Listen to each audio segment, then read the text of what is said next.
Historia del fútbol.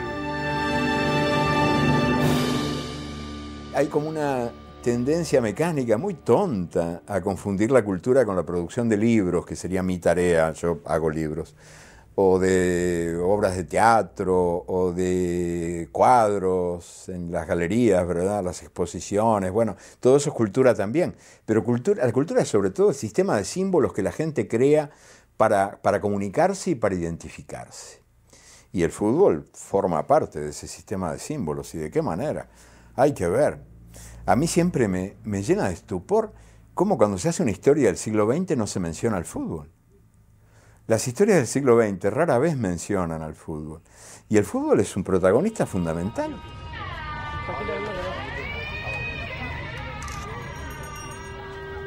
Los elaborados rituales preestacionales en Calcuta, India.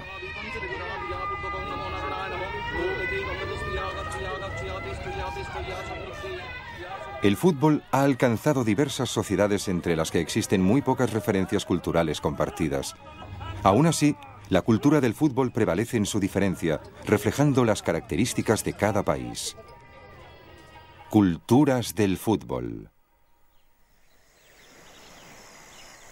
Anteriormente conocida como la Costa de Oro, Ghana es la nación de más éxito en lo que a fútbol se refiere de África. Una nación donde la política ha ayudado a modelar una cultura del fútbol distintiva. Fue en estas playas donde llegaron por primera vez los colonizadores, estableciendo su capital en la Costa del Cabo. El primer club de Ghana, el Excelsior, nació aquí en 1903. Aunque los Cape Coast Mysterious Dwarf ya no existen, su moderna reencarnación todavía usa el mismo lugar en donde el Excelsior solía jugar. En su lugar, ahora es el Horse of Oak, el club más antiguo que sobrevive en Ghana. Por cierto, el único en África Occidental. Los británicos fundaron la Asociación de Fútbol de la Costa de Oro en 1922. Los campeonatos estaban restringidos a la participación de Costa del Cabo, Kumasi y aquí en Accra, la nueva capital, donde los Horse dominan el campeonato Copa Ciudad. Bajo el patrocinio de la élite colonial, a veces se permitía a los equipos locales dirigir el fútbol. Aunque no siempre lo considerado como un avance por los británicos, como fue la introducción de las botas, era bien aceptado. Cuando comenzamos a jugar al fútbol, no usábamos botas, jugábamos descalzos. Cuando empezamos a usar botas, ¿quieres saber lo que pasaba? Solíamos jugar el primer tiempo con las botas puestas. En el segundo tiempo nos sentíamos incómodos y nos las quitábamos.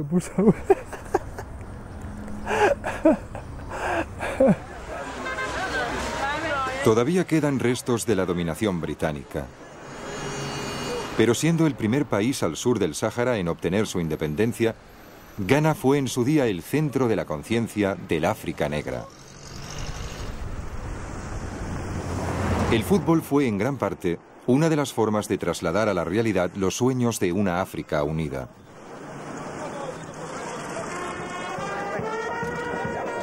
Como uno de los clubes con mayor historia de África, el Horse of Oak, o Fobia, nombre con que se conoce al club, jugó un papel importante en definir esa cultura que ha hecho que el fútbol de Ghana sea tan distinto. Fueron los primeros campeones en 1958 y junto con sus eternos rivales, Asante Kotoko de Kumasi, se convirtieron en los nombres temidos en todo el continente. El lugar de entrenamiento, un terreno comunal polvoriento e irregular, ha sido usado durante más de 40 años y tal vez no pueda ser comparado con el de sus rivales europeos o sudamericanos. No obstante, en Ghana, los clubes ponen la misma dedicación que en otras partes, a pesar del gran éxodo de jugadores hacia Europa.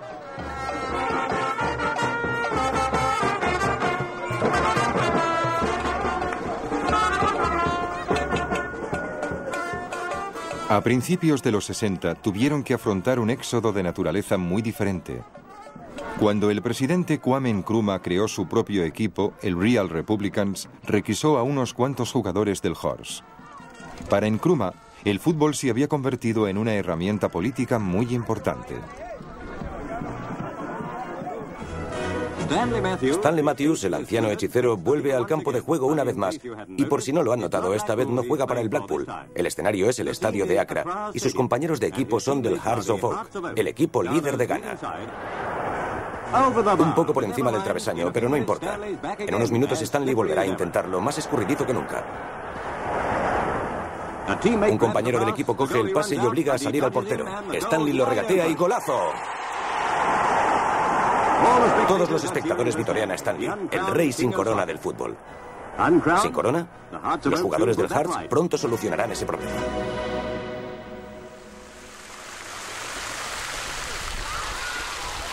La visita de Matthews en 1957 coincidió con la conmemoración de la independencia de Ghana.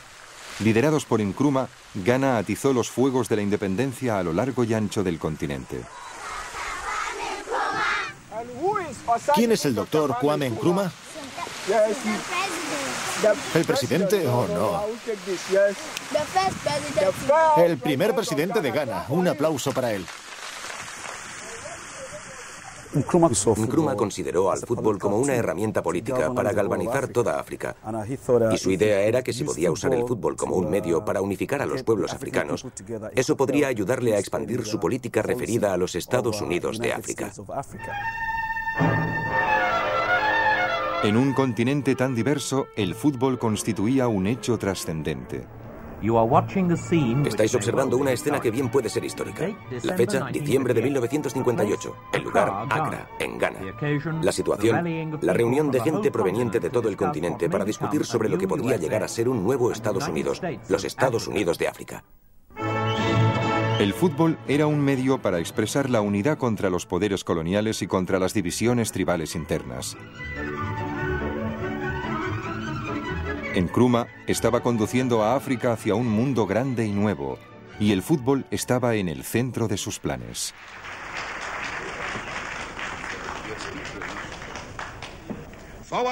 Avancemos, pues, hacia la independencia.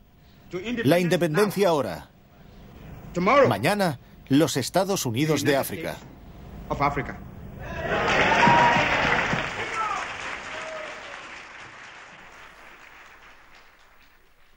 Antes de 1961, el Black Stars, nombre con que se conocía a la selección nacional de Ghana, había sido dirigido por europeos.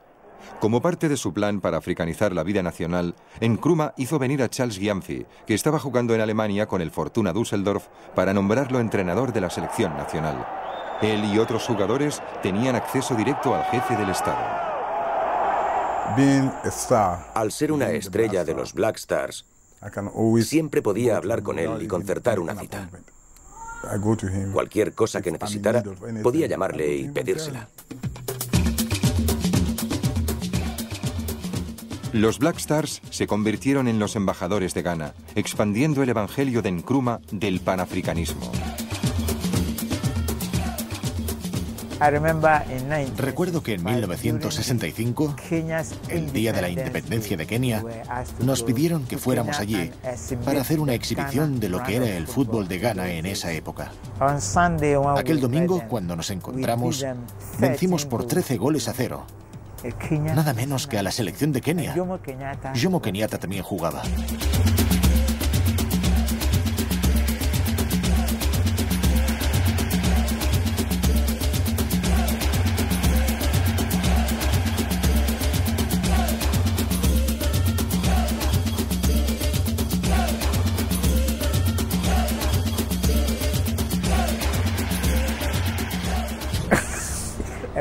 Un buen regalo en el Día de la Independencia para Jomo Kenyatta. A estas alturas, el progreso del Black Stars reflejaba el dominio económico y político de Ghana sobre el continente. Cuando Ghana fue el país anfitrión de la Copa de las Naciones en 1963, el Black Stars era un brillante ejemplo para el resto de África. Gyamfi, el único entrenador africano negro presente en dicha competición, y Agri Fin, el primero de los 4 capitanes del Black Stars que levantaría en alto la Copa de las Naciones.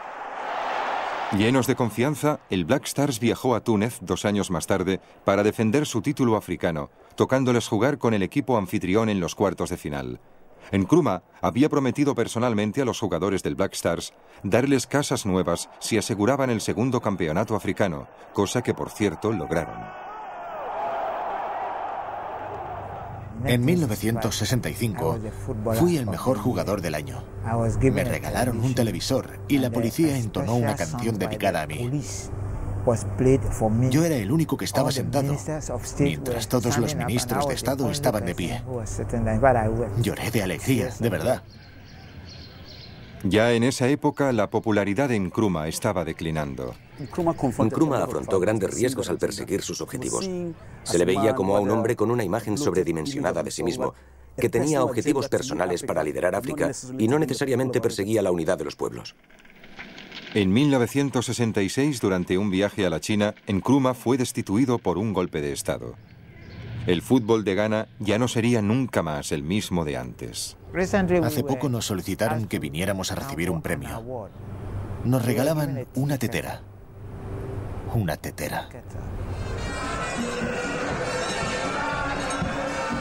En 1965, Nkrumah impulsó la Copa de Campeones de África, oportunidad en la que Surreal Republicans intentó ser el primer campeón africano.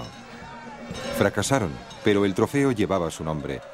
35 años después, el Horse of Oak finalmente tuvo la oportunidad de sumar su nombre a la lista de los ganadores. Asante Kotoko había ganado por fin esta competición para Ghana en 1983.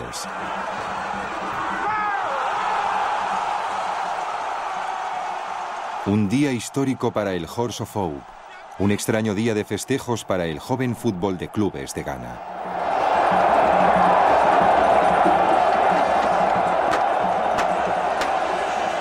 En Ghana, clasificada para 2 Copas del Mundo, además de 2 títulos de campeones mundiales sub-17, nunca ha sido un problema descubrir a jugadores con talento. La ambición actual de Ghana no es ganar la Copa Africana porque ya la hemos conseguido 4 veces. La gente ya está aburrida, lo cual no quiere decir que no sea importante. Ganador de la Copa de las Naciones en 1982, Abedi Pele no llegó nunca a jugar en una Copa del Mundo. Lo que queremos es conseguir un buen resultado en la Copa del Mundo. Ese es nuestro sueño. Pero es un sueño escondido tras una falta de inversiones. Una prometedora cultura del fútbol en tiempos de Nkrumah ahora lucha para que su voz sea oída. Hay gente que todavía cree, y yo soy uno de ellos, que lo que sostenía Nkrumah todavía perdura con fuerza. Y algunos de nosotros, alguna de nuestra gente, triunfará un día u otro. Tal vez hagan falta otros 50 años, cuando algunos ya no vivamos, pero ese día llegará y será un gran triunfo.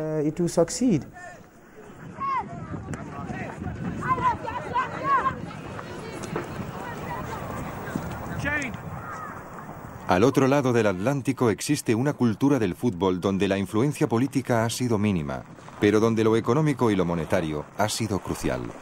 La falta de recursos no es precisamente un serio problema entre el creciente número de simpatizantes del fútbol en los Estados Unidos. El fútbol es ahora el deporte más popular entre la juventud, en un país que ha creado el único fenómeno social llamado Soccer Moms, madres futboleras. Estas madres de jóvenes de los suburbios de Estados Unidos dedican cada vez más energía para que sus hijos jueguen al fútbol en su tiempo libre.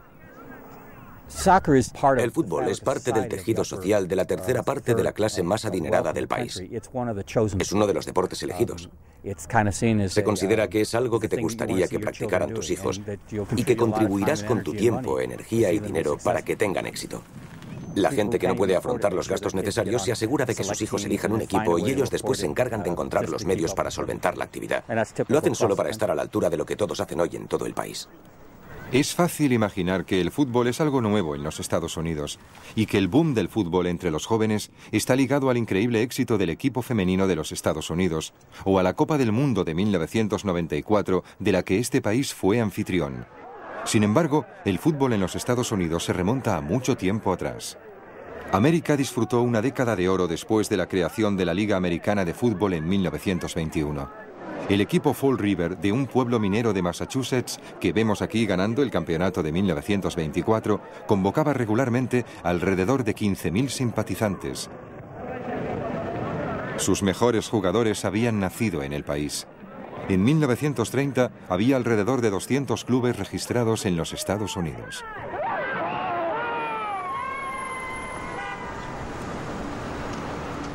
La Gran Depresión de los años 30 puso fin a esta década de oro del fútbol en Estados Unidos. Durante el aislamiento de los años de la depresión, florecieron los deportes considerados americanos. El fútbol no fue considerado americano. Esta percepción fue creciendo y creciendo y ya nada pudo detenerla.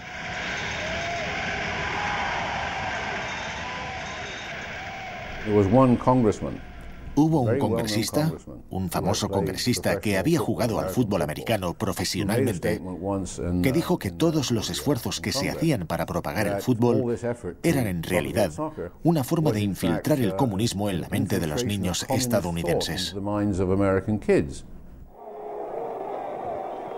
El interés por el fútbol por parte de un político muy conocido hizo posible que los norteamericanos pudieran controlar lo que sucedía en Cuba durante la Guerra Fría. Los rusos estaban construyendo una base naval en una ciudad llamada Cienfuegos. Y la razón por la cual nos dimos cuenta de lo que sucedía fue descubrir allí un campo de fútbol. Sabíamos que los cubanos no jugaban al fútbol. Y nunca habíamos visto anteriormente un campo desde el aire.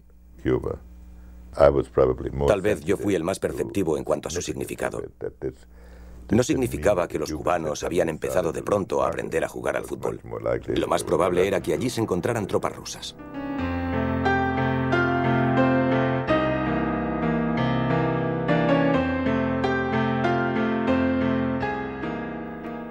En la década de los 60 parecía necesario vender la idea del fútbol al público americano. Había que realizar algo grande. La formación de la Liga de Fútbol Norteamericana, NASL, vendió la idea del fútbol a las corporaciones estadounidenses. El fútbol se transformó en un gran negocio en poco tiempo, atrayendo inversiones de simpatizantes, como por ejemplo de Lamar Hunt, el cofundador de la Super Bowl. La filosofía que se escondía detrás de la Liga de Fútbol Norteamericana era construir un deporte que financieramente fuera éxito. No teníamos la intención de hacer una obra de caridad. Tratábamos de crear un negocio que perdurara como lo había hecho el fútbol americano y que fuera un éxito financiero. Un delantero centro alemán dio la patada inicial en la primera temporada de la Liga Profesional de Fútbol de Norteamérica. No hay americanos en el terreno de juego excepto el árbitro. Una audiencia total de 400 millones de telespectadores para la final de la Copa del Mundo de 1966 contribuyó a convencer a las corporaciones estadounidenses que apoyaran al fútbol profesional. Y aunque los progresos fueron lentos al principio, la empresa prometía.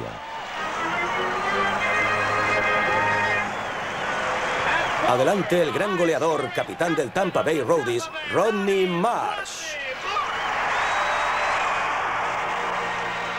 Era una batalla continua para interesar a un público apático y a unos medios hostiles, no solo dentro del país.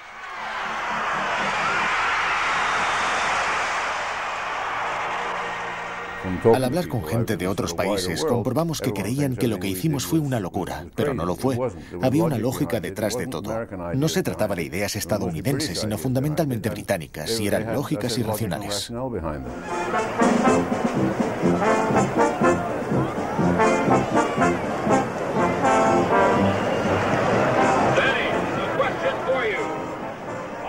Aunque hicimos algunas declaraciones un poco escandalosas y algunos experimentos que a la FIFA no le gustaron. Mala suerte. Lo que queríamos conseguir era generar un fuerte impacto. No solo era el deporte de clubes el que tenía una larga trayectoria en América. En 1924, la selección nacional estadounidense tomó parte en los Juegos Olímpicos de París, antes de hacer una gira por Polonia y por las Islas Británicas. Además, en 1895, América y Canadá ya habían jugado el primer partido internacional fuera de Gran Bretaña. En 1930, los Estados Unidos alcanzaron las semifinales de la primera Copa del Mundo. Después vencieron a Inglaterra 1-0 en los cuartos de final en 1950. Todavía en ese momento el deporte luchaba por sobrevivir. Nunca jugué con un jugador nacido en los Estados Unidos hasta que formé parte de la selección nacional y conocí a Kyle Rote, hijo. Todos aquellos con los que yo había jugado, de 17 o de 18 años, provenían de diversos orígenes. Muy pocos estadounidenses jugaban al fútbol.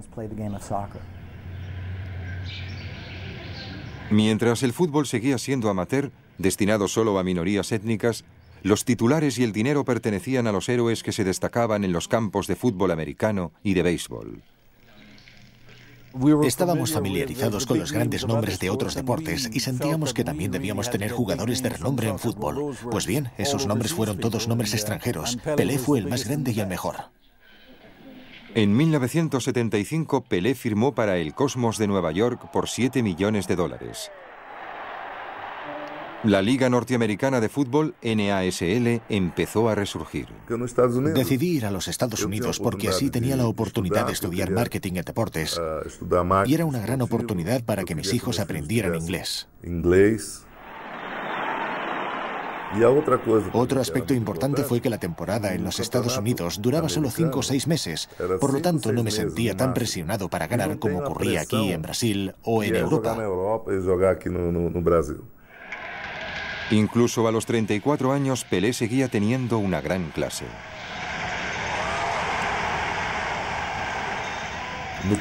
Al principio sufrí mucho en el Cosmos, perdíamos constantemente porque el equipo se componía de jugadores muy jóvenes.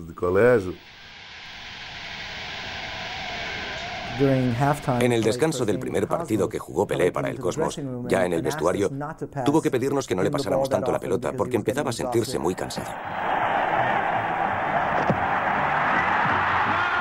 En 1977, Pelé consiguió el título de la Liga Norteamericana de Fútbol para el Cosmos. Creo que fue el Día del Padre de 1977 cuando vi al Cosmos empatar contra un combinado formado por los Yankees y los Mets. Recuerdo que fue en el partido de vuelta, en 1977, cuando vendimos todas las entradas. Las gradas tenían 78.000 localidades. Eso jamás se había logrado ni con los Giants. Hubo entonces un par de partidos de gran calidad, en los que realmente jugamos muy bien. La confianza en sí mismos alcanzó su punto más alto. Esta liga será tan grande como la Liga de Fútbol Americano, y los Estados Unidos se convertirán en el centro del fútbol mundial. Siguiendo el éxito obtenido por el Cosmos, que contaba con la Warner Brothers como patrocinador, la Liga Norteamericana de Fútbol se expandió hasta contar con 24 equipos. El problema fue que el Cosmos era más una excepción que una regla. Los 6 nuevos propietarios que fueron abucheados en el Yankee Stadium repleto habían entrado en el negocio del fútbol para hacer dinero fácil, pero a comienzo de los 80 el experimento de la Liga Norteamericana de Fútbol empezó a decaer. Muchos de los propietarios comenzaron a preocuparse por el aumento de los costos y uno por uno llegó a la conclusión de que el éxito no llegaría tan pronto como deseaban. En 1984 la liga se suspendió. El legado: toda una generación creció en contacto con el fútbol. En la actualidad, en los Estados Unidos, el fútbol es uno de los deportes más populares entre los jóvenes. Y me siento muy orgulloso por haber contribuido para que eso fuera así.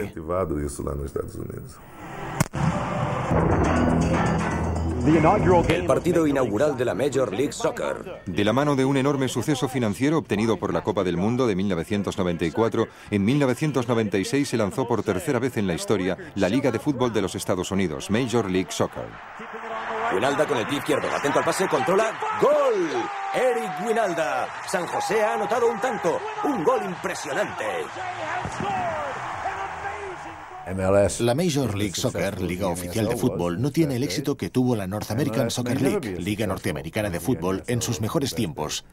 Incluso es probable que la MSA no llegue nunca a tener el éxito de la NASL.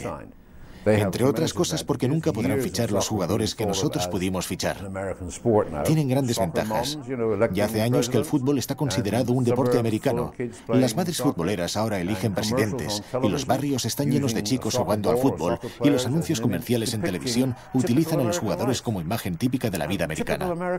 ¿El fútbol como imagen típica de la vida americana? Esto es casi como decir que todos estaremos hablando suajili mañana. Es algo impensable.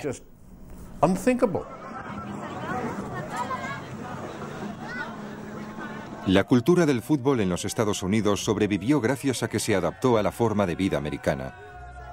La pasión y el seguimiento que se ve en otros países del mundo aquí no se expresa de igual manera, pero es una cultura que se niega a ser destruida.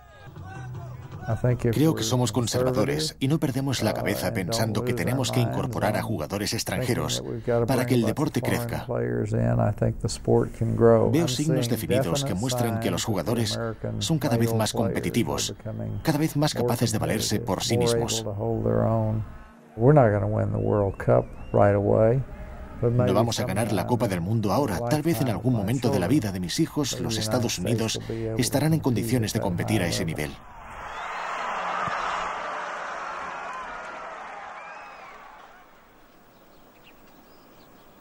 Al otro lado del mundo, en Irán, el fútbol también ha tenido que librar la batalla por el reconocimiento, esta vez en una sociedad dominada por el fundamentalismo religioso. A partir de la Revolución Islámica de 1979, el fútbol viene luchando por ser aceptado en una cultura que fue inicialmente hostil.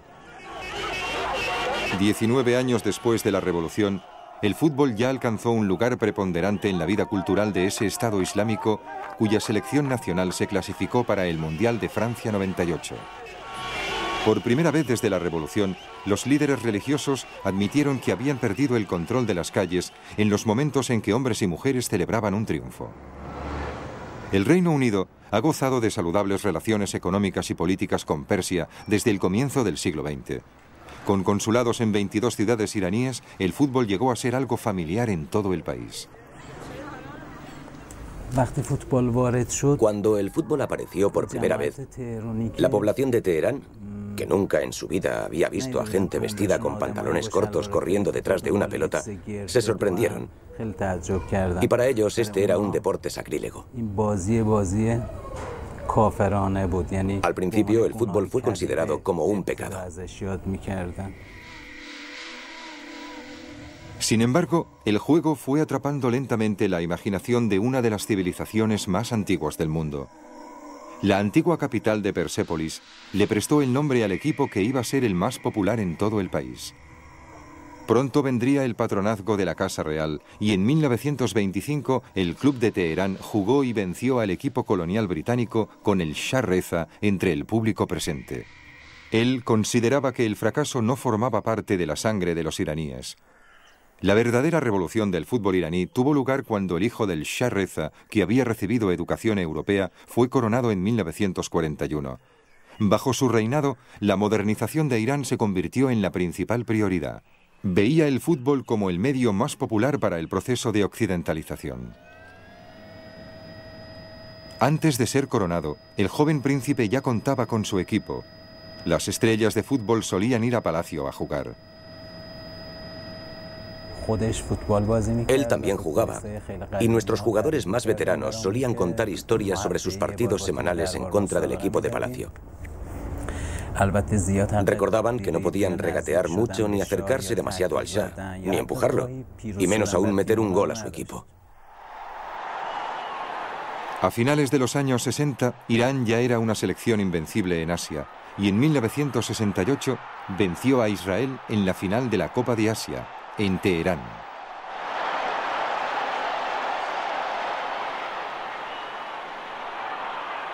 Después de formar parte de los festejos de cumpleaños del Shah de aquel año, la selección nacional continuó defendiendo su título en 1972 y en 1976, ganando cada partido que jugaron en el campeonato durante un periodo de 8 años.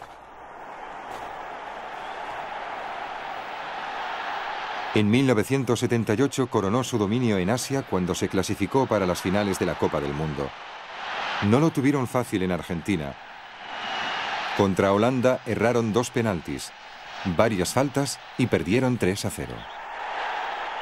En Irán, ninguna de las infracciones que cometimos en la Copa del Mundo hubieran sido consideradas penalti. Esa fue la primera vez que supimos qué era lo que se entendía por penalti fuera de nuestro país. No se trataba de que tuviéramos una defensa débil o que estuviéramos nerviosos. El problema era que no estábamos acostumbrados a jugar de esa manera. Los árbitros iraníes carecían del entrenamiento necesario para comunicarnos las reglas usadas por los árbitros extranjeros. El momento culminante de Irán en su primera presentación en una Copa del Mundo fue el empate a 1 con Escocia. En el momento cumbre de la dominación de Irán sobre el fútbol asiático, el deporte fue barrido por la llegada de la Revolución Islámica. El ayatolá Jomeini, que había permanecido 15 años en el exilio, regresó, mientras que el Shah tuvo que huir. La búsqueda de los ideales occidentales desapareció junto a él en su exilio. Todo volvía a regirse por los principios fundamentalistas islámicos, y así el fútbol se encontró en una posición muy precaria.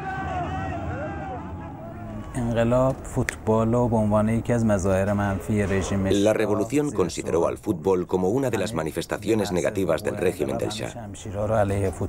Cuando comenzó la revolución, todos se volvieron hostiles al fútbol. Todos creyeron que tal vez el Shah había puesto demasiado énfasis en ese deporte y que esto apartaba a la gente de su destino.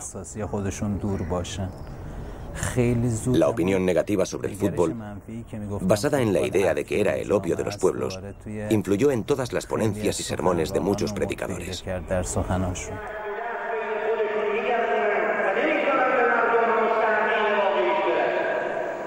En la nueva República Islámica de Irán todo fue reconducido y recibió nuevos nombres. La liga fue suspendida y los dos clubes más famosos de Irán se cerraron. Se habló incluso de prohibir el fútbol.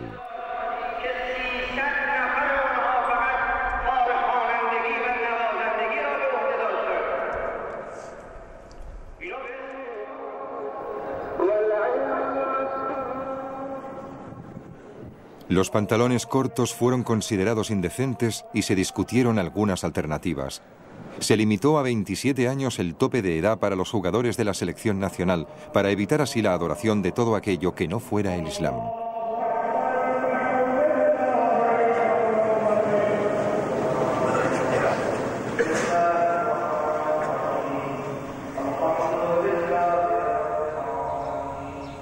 Después vino la devastadora guerra con Irak, que duró 8 años, durante los cuales más de 500.000 de jóvenes iraníes murieron.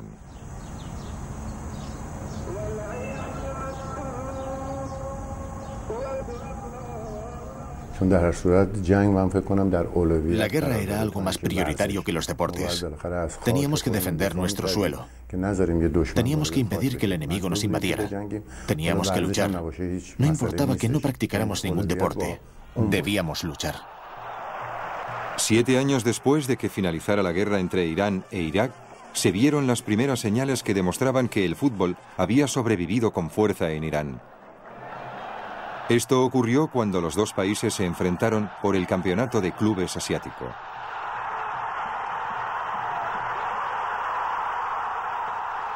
Irak ganó el partido, pero Irán demostraba que estaba en buena forma. La revancha había quedado pendiente.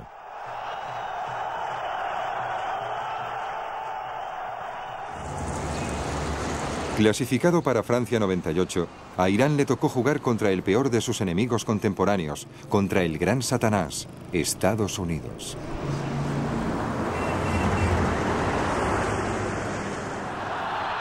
Todo el mundo observaba fascinado.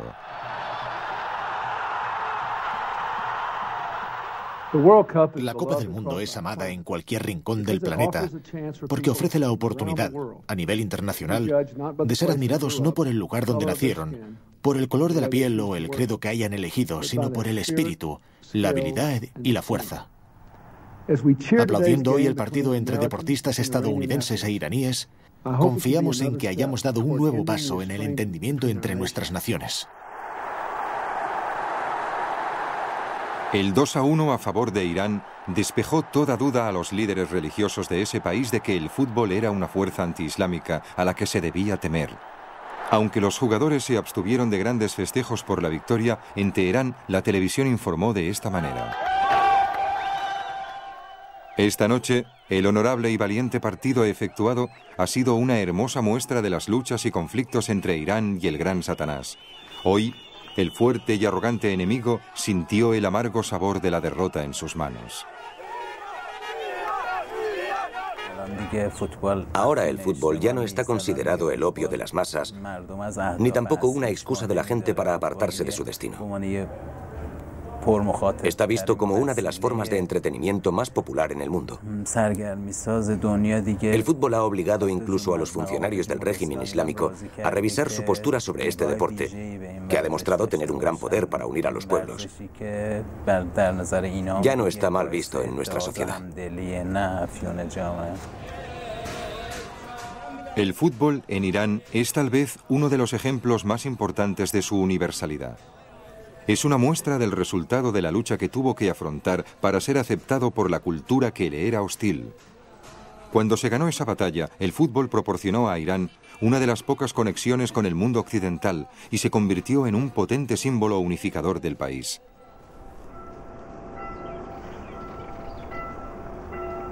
España es un país en el que la religión ofrece un marco común. El fútbol ha provocado un efecto opuesto al de Irán. La lucha histórica por las autonomías entre las 17 regiones que lo conforman a menudo ha dividido al país, especialmente en el tema futbolístico. España es un país complejo, formado por la suma de muchas comunidades que tienen personalidades, estilos de vida distintos. Eso también ocurre en el fútbol. España no tiene un estilo propio. Ese es el primer problema. El segundo problema es que, como cada ciudad y cada región tiene sus equipos representativos, los niños sueñan más con ponerse la camiseta de su ciudad, la camiseta de su equipo, que la camiseta de la selección, que no acaba de encontrar su manera de ser, ¿no?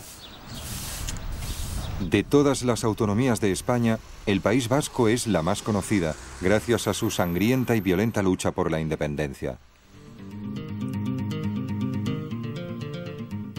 Durante la Guerra Civil en 1937, Guernica, sede del gobierno vasco desde el siglo XII, fue destruida por las bombas del general Franco.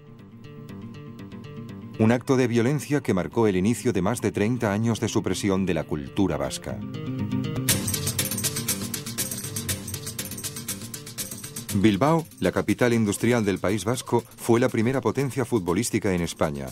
Su estadio fue el primero en España, construido 15 años después de la formación del club en 1898. Desde entonces, el Athletic de Bilbao nunca descendió a segunda división y ha ganado un número récord de copas españolas y 8 campeonatos, incluyendo el doblete, que aquí vemos en 1984. Todos estos títulos han sido obtenidos por jugadores nacidos exclusivamente en la región vasca.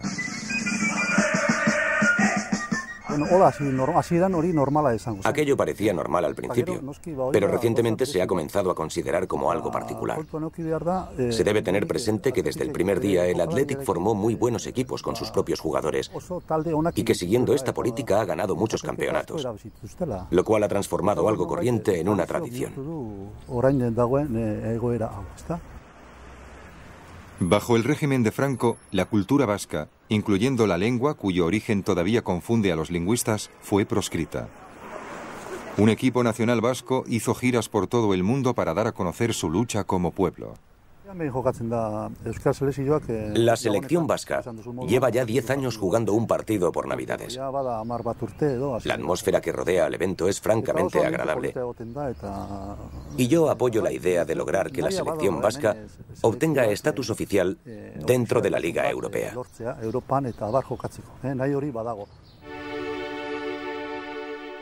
Desde el principio, el fútbol español reflejó la naturaleza regional del país. Cuando el Athletic jugó contra el Barcelona en la Copa de España de 1912, el partido no era más que un campeonato de final de temporada para varios de los ganadores de las ligas regionales.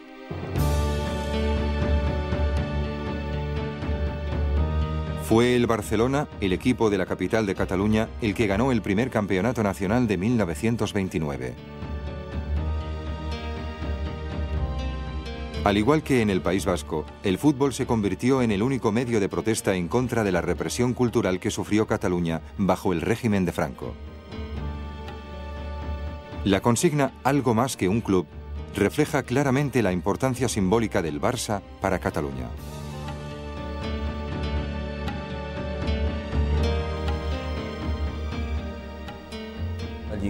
Está ligado a la historia de Cataluña. Cataluña en muchas ocasiones ha pretendido ser casi independiente. De hecho, muchos catalanes ven a Cataluña como un país. En la época del franquismo, daba la impresión de que eran los catalanes contra el resto de España y que el equipo del Barça era una manera de expresar ese sentimiento.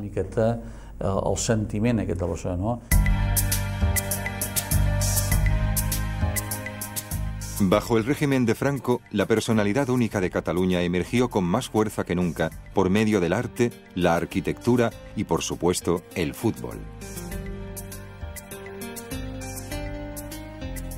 Cataluña tiende a buscar su inspiración en el exterior, más que en España.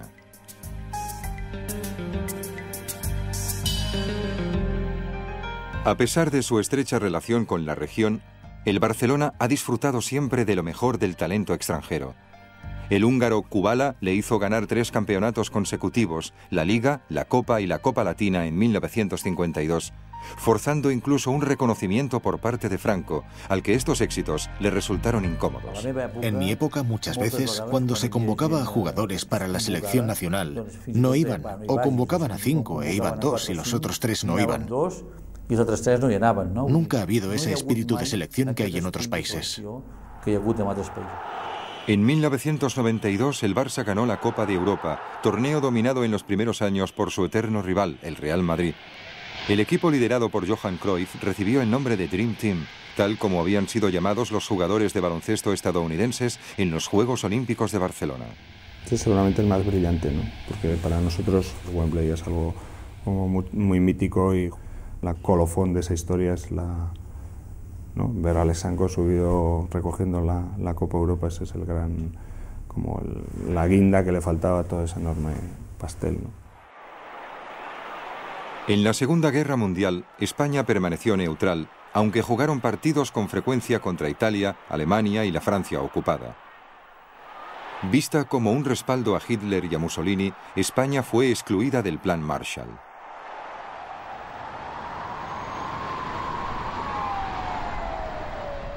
En la Europa de posguerra, España se vio política y económicamente aislada. La ambición de un hombre, con base en Madrid, corazón del régimen centralista de Franco, iba a atraer la atención de Europa hacia la República.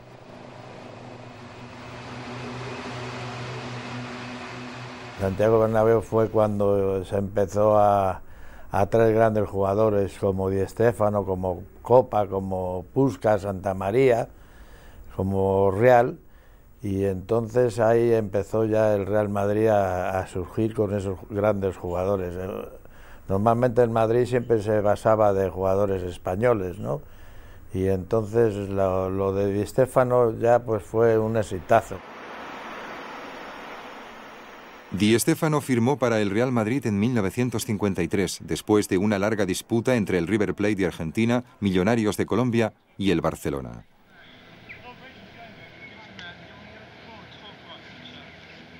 Yo no jugué ningún partido, ni firmé ningún contrato. Era un problema de directiva de ellos. Y entonces se produce esto y me tengo que ir al Madrid. Y con mucho gusto, porque yo lo que quería era jugar en el fútbol. A mí me daba lo mismo haber jugado en el Madrid que jugar en el Barcelona. Pero en ese momento te dicen blanco o negro. Y yo no puedo elegir. Entonces me tocó blanco. El primer partido de Di Stéfano para el Real Madrid fue contra el Barcelona. La Federación Española había decidido que él debía jugar una temporada para cada club, pero el Barcelona no eligió esta opción, decisión que después lamentaría. Este partido fue un momento definitivo en la historia del fútbol español. Jugado en el corazón simbólico de la dictadura franquista, el Real ganó por 5-0 con un hat-trick de Di Stéfano.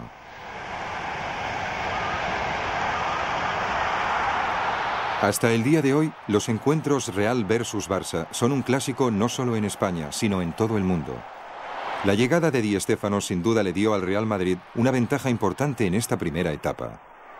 De la época nuestra nos adelantamos 20 años antes a jugar el fútbol de contraataque, no justo con los 5 delanteros que jugaban y eso. Nosotros siempre jugábamos y arrancábamos del centrocampo porque había en el equipo velocidad. En los 15 años desde la incorporación de Di Stéfano, el Real ganó 11 títulos de Liga y 6 Copas de Europa. En 1957 jugaron contra los campeones italianos de la Fiorentina en la final de la Copa Europea en Madrid, el segundo de una serie de 5 triunfos en esta competición.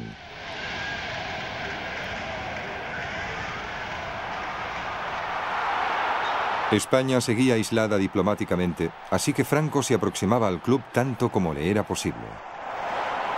Franco le gustaba más cazar, el fútbol no le gustaba. Éramos los embajadores de España porque, claro, nosotros éramos un partido de dictador y entonces en Europa pues no caíamos muy bien, aunque el equipo caía muy bien, ¿no? Porque realizaba un gran juego. Nosotros éramos los embajadores porque éramos los únicos que salíamos a Europa. Cuando Franco permitió en 1962 la instalación de una base estadounidense en suelo español, solía utilizar al Real para las relaciones públicas. Dado que Franco perseguía el fin del aislamiento de España, el Real jugaba un papel útil dentro de esos planes. Para el resto del fútbol español, el Real era considerado como el equipo del régimen. El vínculo era que lo de Franco, que no tenemos nada que decir nosotros y meternos en política, y no me meteré nunca, es que se aprovechaban de la fama nuestra para hacerse más grandes, no nosotros del gobierno. Entonces la gente, el público de provincia, lo que sea, dice, así gana el Madrid. No, el Madrid gana con clase. A finales de 1950, la selección nacional española tenía abundancia de buenos jugadores. Sin embargo, en 1958 no se pudo clasificar para los cuartos de final de la Copa del Mundo y en 1960 afrontó problemas políticos en el primer campeonato europeo.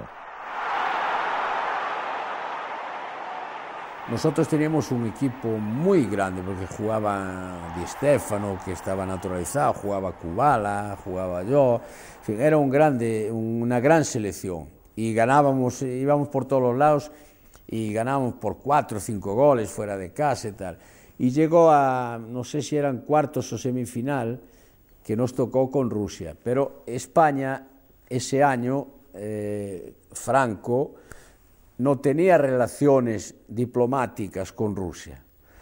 Por culpa de la política y no haber esta cosa, nosotros nos quedamos sin poder jugar cuando teníamos grandes posibilidades de ganar este trofeo. Para nosotros fue una gran decepción. En 1964, España fue el país anfitrión del Campeonato Europeo. Irónicamente, la final se disputó entre España y Rusia. Esta vez el partido se llevó a cabo.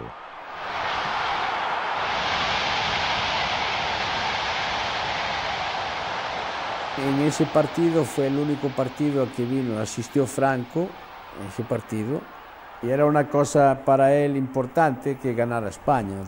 Para la situación política en España fue importante, porque era mejor, fue una cosa buena. Hablo solo de política. Después para el jugador, para nosotros fue muy importante también, porque era el primer título que conseguía España a nivel internacional. Pero yo no pensaba, y creo que como mis compañeros no pensaban que iba a ser tan importante después, por desgracia para el fútbol español, que se volviera tan importante de cara al futuro. ¿Por qué? Pues porque España no ha vuelto a ganar nada más, es el único título que tiene. Franco murió en 1975 y fue enterrado aquí en el Valle de los Caídos, a las afueras de Madrid. Su legado ha sido un país donde la diversidad de culturas regionales se ha fortalecido, no suprimido. La pregunta que queda es la siguiente: ¿tiene esto algo que ver con el escaso éxito de la selección nacional? Regionalismo, no, todo eso. Eso es todo hablar por hablar y gente que no sabe realmente nada. O sea, otra cosa es que venga al contrario, que demuestre que es mejor que tú, como demostró Italia en aquellos momentos, o Alemania, y que demuestre que es mejor que tú. O sea, pero no es porque seas más regionalista o menos, se gana o se pierde en los partidos, no, ni mucho menos. En Barcelona, muchos no estarían de acuerdo. Ellos ven el triunfo de su club en la Copa de Europa de 1992 como una victoria de su región, Cataluña, y no como un triunfo de España. Aquí en España nunca ha habido espíritu de nación, por decirlo de alguna manera.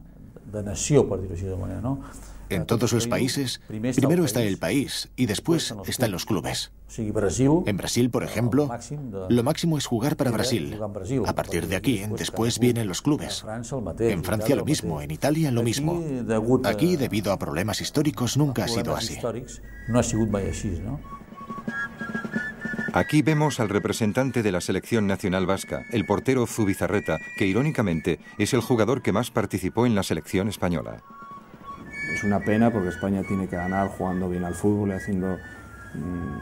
si nosotros ganásemos como a veces ha llegado, no sé, Italia o Alemania a finales, estoy seguro que hubiese generado una gran polémica también en este país, ¿no? Sobre si merece la pena llegar a una final jugando tan mal al fútbol o no, ¿no? Bueno, somos un país al final que discute sobre todo, ¿no? Y el fútbol es un tema muy bueno para discutir, ¿no? Entre las diferentes culturas del fútbol existe un factor común a todas ellas. Y es que es un deporte que puede ser jugado no solo por las superestrellas en la final de la Copa Mundial. Para millones de personas de todas las culturas, el fútbol es una diversión. En definitiva, así empezó.